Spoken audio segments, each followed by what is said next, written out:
Good afternoon. This is Jeff coming to you with Screw Tape Letters, Chapter 17. Or as a main theme of this chapter, the all I want state of mind. What does that have to do with anything that we're talking about today? I'm glad you asked, because we're going to get into it. Chapter 17, believe it or not, is subjected to the idea of gluttony. Yes, here we are. I don't know when you're listening to this, but currently it is November 9th, 2022. And we are 2 weeks away from Thanksgiving. So, hey, it's a great time to talk about gluttony. When you think of the phrase or the word gluttony, what do you think of? You just think of mounds of food and the ability or the longing to eat it? Do we think of buffets? Do we think of eating challenges? Do we think of how we used to eat when we were teenagers? Hey, that was one of the main battles my wife had to go with me, was the idea of now that I'm as old as I am, I can no longer eat as a teenager. And when we had this first discussion back when I was 25. So again, the idea of gluttony. I really like the way C.S. Lewis handled gluttony in the Screw Tape Letters. And the reason is because C.S. Lewis took the idea of gluttony and expanded it past the mere eating of large amounts of food. Because again, this is how we have to look at sin. Sin is not just in the action. Sin can also be in a state of mind, in a state of mind in which we insist on remaining. And before we have gluttony of excess, we have the thought of, this is what I want, and I want all of this, and I'm going to do whatever I can in order to get all of this. So our thoughts put us into a course of action, which ends to the destination of hitting the buffet line for the 10th time. But what else is going to be in this chapter? And I remember reading it the first time and being really surprised. It's not just going to be about gluttony of excess, but also this idea of gluttony of delicacy. Which, just to give you a teaser now, is the idea of take food out of the equation and put in anything else that we might enjoy. But it's the idea of, I will do anything to anybody, anytime, anywhere, so that I can get exactly what I want. And so again, it's an interesting idea. We're going to develop it, but that's the two types of gluttony we're going to deal with today. Gluttony of excess and also the gluttony of delicacy. But Screwtape will say in his letter, he says, "My dear Wormwood, the contemptuous way in which you spoke of gluttony as a means of catching souls in your last letter only shows your ignorance. One of the great achievements of the last 100 years has been to deaden the human conscience on that subject, so that by now you will hardly find a sermon preached or a conscience troubled about it in the whole length and breadth of Europe. This has largely been effected by concentrating all of our efforts on gluttony of delicacy, not gluttony on excess." Like I say, I teach this on Sunday mornings at the North Mission Church of Christ in Palmhurst, Texas. And I challenged them with this thought. I'm going to challenge you with it too. When was the last time that you actually heard a sermon centered on gluttony? In other words, gluttony was the main topic of the entire sermon or the entire Bible study. Now, I've joked about it. And I usually joke about it, a Sunday before the holidays, or if, for example, Christmas actually lands on a Sunday, I'll say something. I'll joke and say, well, today we're talking about gluttony, and I'll use it as a joke. Looking back, it probably wasn't smart. But I've also done that, for like potluck days and things like this. And that's what gluttony has become. It's become a joke. It's become a non-serious issue. Again, I live in the Rio Grande Valley, South Texas, stone's throw from Mexico. And in the Rio Grande Valley, we are at the tops of the entire United States of America in terms of diabetes. And the sad thing is, because I know some people get diabetes, has nothing to do with their diet. But the diabetes that we are number one in has everything to do with diet. In other words, it could be prevented. And health can actually be restored if we're willing to change what we eat. But too many people down here don't want to do that. So we stick to our excess.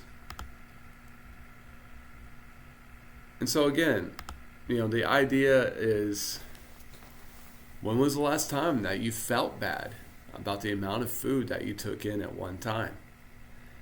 When was the last time I felt bad about the amount of food I've taken in? It did come to a point with me that I did have to start watching what I eat, so that I wouldn't have the health issues that we were talking about, because I'm 6'3", and if I go down, it's going to take a lot of help to get me back up. And so I realized that I had to make some changes to my diet. And so again, it's the idea of, we don't think about it enough, and we should. A friend of mine shared with me this thought the other day. Is like he heard someone talk, and he was comparing China to the United States, and he made the statement that he lived in China for a number of years, and then he moved to the United States. And he says, I understand why so many Americans are large and out of shape. He says because the food in America is wonderful, and they eat a lot of it. It's like, yeah, that's as simple as it gets. It's like, why? Well, it's because in America, we just don't have American food. You can eat American food, Chinese food, Italian food, Mexican food, Korean food, Greek food, and you get all those at a mall. Without having to travel a large distance away. You can get the various types of foods that you can get, of course, the world over in a single place. But you go to other parts of the world, guess what? You go to China, you're eating Chinese food. For 90% of the time until you leave. If you're in Japan, you're eating Japanese food. And they might have a McDonald's or some of the larger chains that are world spanning. But the point is that they're not going to have the variety that we do here. So again, we in America, we've been spoiled. And also, if you've done traveling, the portions in America are huge. So again, it is something that we need to talk about, even though it might be uncomfortable. It could be uncomfortable for wearing a small pair of pants, but it could be uncomfortable, but it's something that we need to talk about, because self-control is a fruit of the Spirit, and we're supposed to be guided by the Spirit, and our bodies are a temple to the Lord, and we need to take care of them as best as we can. And so, that was one. So, but again, that other idea, gluttony of delicacy versus gluttony of excess. And the point of that is it goes back to the same idea. It's the God of the stomach philosophy. The God of the stomach philosophy that Paul talked about in Philippians chapter 3, verse 17. In Philippians chapter 3, verse 17, it says, Brothers, join in imitating me and keep your eyes on those who walk according to the example you have in us. For many of whom I have often told you and now tell you, even with tears, walk as enemies of the cross of Christ. Their end is destruction, their God is their belly, and they glory in their shame, with mind set on earthly things. But our citizenship is in heaven, and from it we await a Savior, the Lord Jesus Christ, who will transform our lowly body to be like his glorious body, by the power that enables him to all subject all things to himself. So again, the idea of the gluttony of delicacy and the gluttony of excess is the idea of these are the people who the God is their belly. And what does that mean, the God of the belly, or the God is their belly? Well, maybe you've had that. We've heard this, a lot. I have a gut instinct. I feel it in my gut. What does that mean? It means that we're not thinking with our heads. We're thinking with our stomachs, and we're going by something in which we feel a certain way. It's by a feeling. And sometimes we feel this way about what we want. We want what we want when we want it. We're not using our head. We might not have the money to afford whatever it is that we want, but we don't care. We're going to get credit cards. We're going to put ourselves in debt just so that we can appease whatever it is that we feel in our gut we actually want. An illogical action circumvents rational thinking. And so, but what did Paul say though? Their God is their stomach, their end is destruction. Their God is their belly, and they glory in their shame with the mindset on earthly things. In other words, if we focus strictly on what it is that our stomach or our belly wants, we're going to find ourselves in a whole lot of trouble. And again, regardless if we're talking about an amount of food, an exorbitant amount of food, or just making everybody's lives miserable just so I can have whatever it is that I want, we're going to be led down a primrose path to destruction. God doesn't want us there. And this is how come God teaches us the necessity of discipline. And to warn us that people who travel that path, it's a bad thing. Maybe you know somebody like this. I remember back in the late 90s, they had this sitcom called Frasier. Maybe you remember Frasier. And Frasier had a brother named Niles. And Niles was like Frasier, just kicked up another notch. And there was an episode of Frasier where their dad, who, again, Frasier and Niles are both psychiatrists, and they're both like the finer things in life, and and all this. And they're wine connoisseurs, and they love the arts, and just all that type. Their dad is a retired police officer, more blue collar minded, the opposite of Frasier and Niles. Okay, well, their dad tries to take Niles to go get a steak. And this is the way Niles orders his steak. He says, I'd like a petite filet mignon, very lean. Not so lean that it lacks flavor, but not so fat that it leaves drippings on the plate. And I don't want it cooked, just slightly seared on either side. Pink in the middle, not a true pink, but not a mauve either. Something in between, bearing in mind the slightest error either way, and it's ruined. You ever know anybody like that? You ever know anybody that, they might be a friend of yours, that you might love this person to death. But my goodness, you don't want to go to a restaurant with them.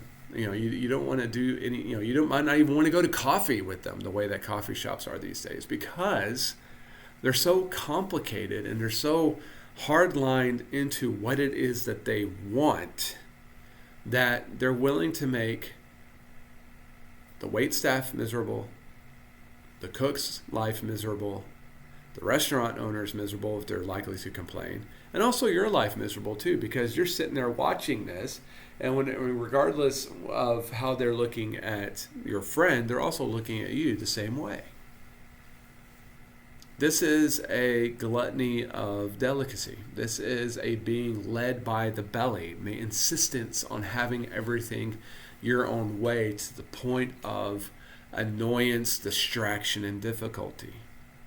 This is gluttony, and this is a bad thing. There was one time I was at Cracker Barrel working, and there was a group of 10 ladies who came in. And when a group of 10 ladies comes in, we have to do things, we have to be creative, combine tables and try to sit them in various places and whatnot. It was 14. That's what it was. It was 14. And so we have tables in which we can put a chair on the end. It will make tables of 7. So I told them, I said, we can give you 2 tables right next to each other. That'll give you seating for 14. Well, first they didn't like it, then they liked it, so I set them there. Then it turned out that they didn't like it, so I had to move them once. That took them to the new place. They didn't like that either, so I was like, okay, so I moved them again.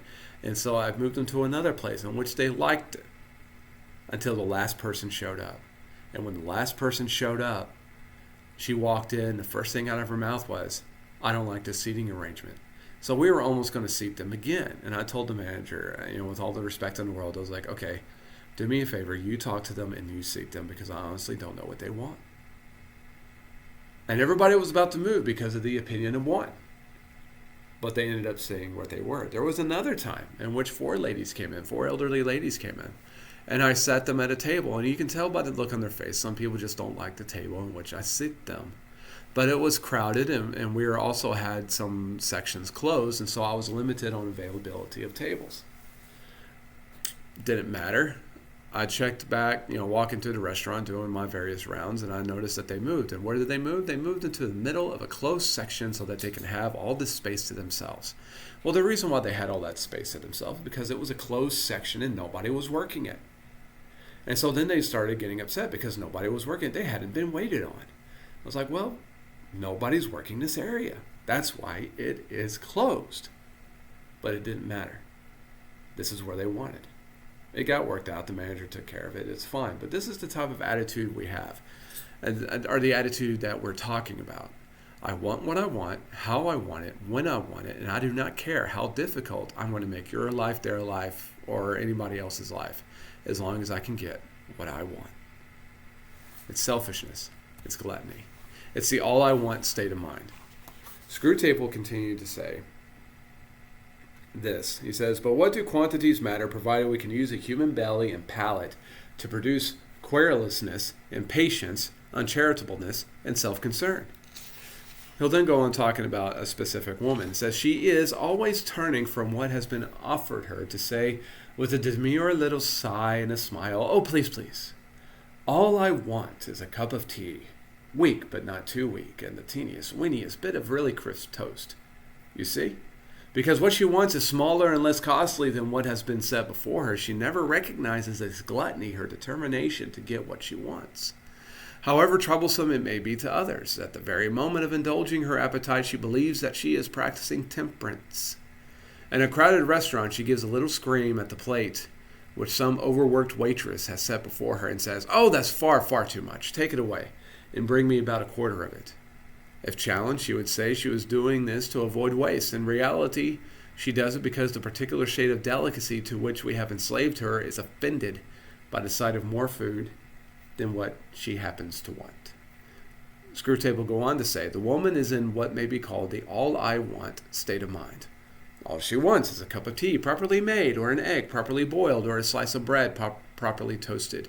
But she never finds any servant or any friend who can do these simple things properly, because her properly conceals an insatiable demand for the exact and almost impossible palatial pleasures which she imagines she remembers from the past, a past described by her as the days when you could get good servants, but known to us as the days when her senses were more easily pleased, and she had pleasures of other kinds which made her less dependent on those of the table. Meanwhile, the daily disappointments produces daily ill temper. Cooks give notice, and friendships are cooled. The all I want state of mind. Again, it's sad. But again, to be around the very picky people, supremely picky people, it's disheartening. It's a disheartening mindset because, again, that they don't see how difficult they're making the lives of everybody else around them. Paul will write to the Corinthians in 2 Corinthians chapter 13, verse 11. He says, finally, brothers, rejoice, aim for restoration, comfort one another, agree with one another, live in peace, and the God of love and peace will be with you. You might say, well, what does that have to do with gluttony? Nothing. In fact, these carry the very opposite ideas of the gluttony of excess that we're talking about. Instead of being a glutton of delicacy based on how much or how little it is, but the mindset with which we have, in which we want to make everybody's lives difficult until we get exactly what it is that we want, instead of having that idea or having that type of life, rejoice. Instead of being selfish in our desires, aim for restoration. Instead of being difficult with other people and whining and complaining until I get exactly what I want, comfort one another. Instead of being difficult, agree with one another. Instead of being wrathful, live in peace, and the God of love and peace will be with you. So again, the idea or the type of lives that we're supposed to have with our Lord Jesus Christ goes in the very opposite of what the all I want state of mind represents. The secret to ministry is that it's not about us. It's not about you. It's not about me. And it's not about getting what I want. It's about being able to sacrifice what I want, putting to death my desires, putting to death the little idiosyncrasies that I have about myself, in which I want my tastes appeased. It's interesting when when Jesus would send out the 12 to go minister, he would tell them, you go to a town and you stay there until someone welcomes you into their home, and you eat what's put in front of you. Talking to them like a bunch of kids. And people speculate on how old the disciples were when they walked with Jesus. I'm of the opinion that they were in their upper teen years, maybe early 20s. But anyway, the idea being, you go to that home and you eat what's in front of you. And you're thankful. You do it with glad and sincere hearts. Again, what do we need more of in this world? Just some glad and sincere hearts, following after the Lord, ignoring the all I want state of mind. Again, we're not customers. We're not God's customers. And we're not the customers of the churches that we go to. We are a part of it. So we need to check the all I want attitude at the door. But there is other ways in which gluttony can hit people. One of them, another way, is the gluttony of vanity. And this links to the gluttony of access. And Screwtape will talk about how this affects guys more. Screwtape will say, males are best turned into gluttons with the help of their vanity. They ought to be made to think themselves very knowing about food, to pique themselves on having found the only restaurants in the town where steaks are really properly cooked. What begins as vanity can then be gradually turned into habit. But however you approach it, the great thing is to bring him into the state in which the denial of any one indulgence, it matters not which, champagne or tea or Sol Colbert or cigarettes, put him out. For then his charity, justice, and obedience will be at your mercy. The gluttony of vanity for the guys. It's funny when you look around this world and you see how advertisement works, for example. We're being played if we're not careful. And our pride will be insulted in order to get us to do things that we don't need to do. For example, there's a restaurant in the Rio Grande Valley. If you live down here, it's on North 10th Street in front of Best Buy. It's called Wallbangers. It's a burger joint. And Wallbangers is genius when it comes to their menu. Because Wallbangers, being a burger joint, they have a various assortment of types of burgers that they do, based with different toppings and whatnot. But you can also get it in a variety of sizes. If you look at the menu, they have one that's called the girly size, and it's a lesser price. Or then you can get the bigger size, which is the manly size. Costs more, but you get more burger. So here's the thing. How many guys in the Rio Grande Valley, in which the Rio Grande Valley is a hotbed for machismo and false masculinity and male pride, how many guys in the Rio Grande Valley do you think order the girly size burger? Yeah, that's what I'm thinking too. That's why the menu was organized that way, so that vanity would come in and vanity can win out. Or if you want to call it vanity, call it pride. My family and I, we used to watch a show when we would travel. We never had cable in the house when the kids were small, so my kids only got to watch cable when we traveled, right? And so when we would travel somewhere, we'd always put it on either the Travel Network or the Food Network. And on the Travel Network, they had Man vs. Food, right? And which is about a guy going around and doing the various food challenges that are around the country. And, you can go to Vegas and try to eat the 7-pound burrito, for example. Obviously that's a gluttony of excess. But, it would go past that. Not all food challenges in our nation are centered around quantity. Some are centered around spiciness and enduring pain. And so you can go to various places and try to have their hot wing challenges or whatever the case may be. It's a spicy challenge. I believe one place it was centered around a sushi roll. You had to eat all this particular type of sushi roll. and it was centered around spiciness. And again, you ask yourself why? Why would you do this? Because some peppers and some spices out there are crazy. I remember this a little bit off topic, but anyway, there was a pizza joint in North Dakota that the host went to, and this wasn't even the eating challenge. This is just another one that restaurants they went to. This pizza place had a habanero pizza, in which basically, in order to make the base of the pizza, it was like you took a pizza crust, and then you put a little tomato sauce on it. But he threw in, I think it was like 16 habanero peppers into a blender, whole peppers, from stem to seed and everything in between. Threw those into a blender, 16 of them, blended it up, made a puree, and put that on the crust and topped it with cheese, and I think some more, peppers and stuff, and then there you are. It was a habanero pizza. And they're making this. They're in the back making this. It was like a cooking show. This is what I would show you how to make it. And so they're putting latex gloves on, right? Because oils from various peppers can burn your skin. Remember that. Oils from peppers can burn your skin if it's hot enough. And because let's not forget, we don't have any latex inside the workings of the human body. But as they're putting on latex gloves, the host notices that the person who cooks these regularly are putting on double set of latex gloves. And he asks, why are you double gloving? He says, because sometimes the oil from these peppers eat through latex. It's like, what? This oil eats through latex? Like, yeah.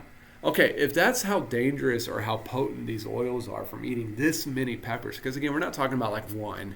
We're talking about 16 on a single pizza. He's like, why would people do this? Because of pride, but to show that they can. To get guys thinking, I can eat spicy food. I don't care how spicy it is. I can digest it with no problem. And so they will put themselves into the hospital in order to prove how spicy a food that they can eat. It's a gluttony of vanity. But also, again, you get a group of guys together and ask them, where's the best place to eat a steak? Or I'll give you a better one. This actually happened. When we first moved to the Rio Grande Valley, we were introduced to the idea of the South Texas tradition of botana.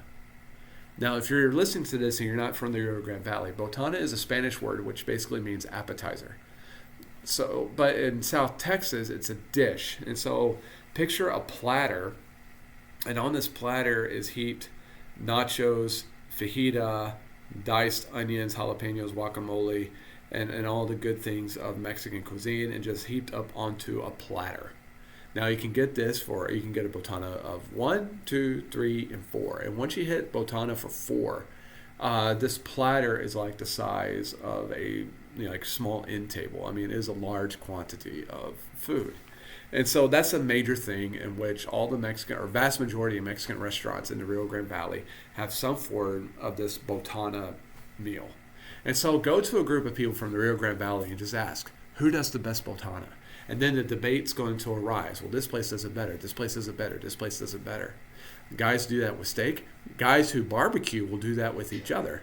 Go into a group of guys who are all skilled at the grill and ask, who's the best one at the grill? And then step back and just watch them ensue, because then it becomes an argument. It becomes an argument centered around pride.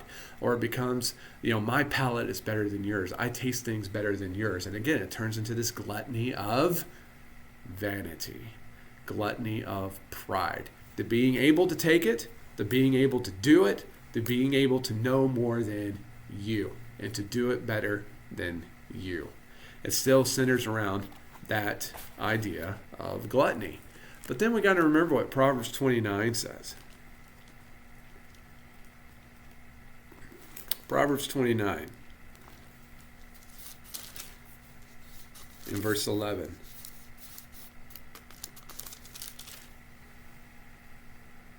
Says, a fool gives full vent to his spirit, but a wise man quietly holds it back. So again, it's a very male idea. Guys will get into an argument over stuff like this, but what we have to remember is that that's the actions of a fool.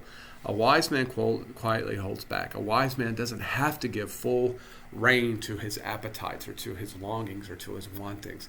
It's about being able to let go of this stuff so that I can be a better person. so that I can keep my health in check. I've known people who tried to do some of these spicy eating challenges. They tried to do what was called the Four Horsemen burger out of San Antonio.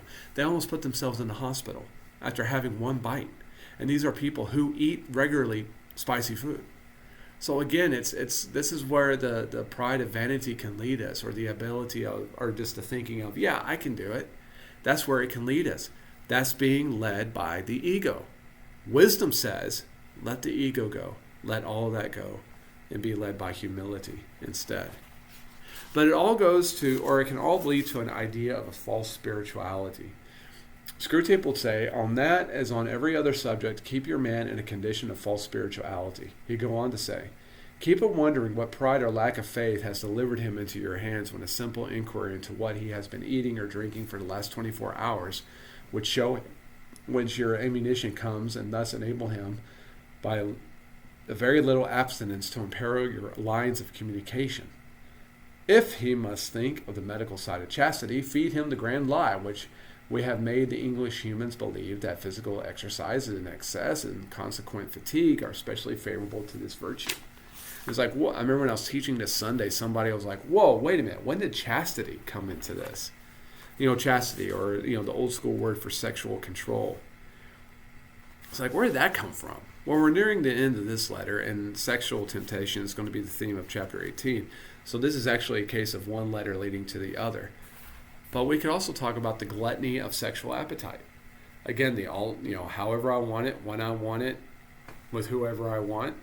It's all about gluttony. And what is gluttony? Gluttony is pride. And the all I want mentality. It can go to various facets of life, not just food.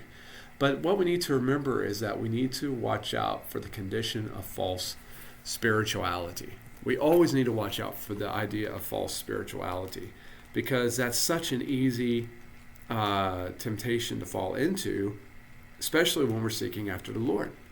We just sit back and we think, my goodness, I'm doing so good lately, and then bam, sucker punch down of nowhere with the temptation for false spirituality. We need to remember what Colossians chapter 2, verse 16 through 19 says. Therefore, let no one pass judgment on you in questions of food or drink, or with regard to a festival or a new moon or a Sabbath. These are a shadow of the things to come, but the substance belongs to Christ. Let no one disqualify you, insisting on asceticism and worship of angels, going on in detail about visions puffed up without reason by a sensuous mind, and not holding fast to the head, from whom the whole body, nourished and knit together through its joints and ligaments, grows with a growth that is from God. In other words, people are going to try to use what they eat and how they eat as ways of dictating their spirituality. Some people might try to claim to have a superior edge over other people. People who don't have a weight problem, people who don't have a problem watching what they eat. They could, again, be tempted to think, well, I'm better than you are because I'm skinnier than you. I'm in better shape than you. Or they might go the other way. They'll use gluttony as an excuse for physical exercise, the bulking up in order to gain muscle mass. Again, it's all about the physical health. It's like, come on, we can use gluttony in this case in order to leap into false spirituality. We must not do that.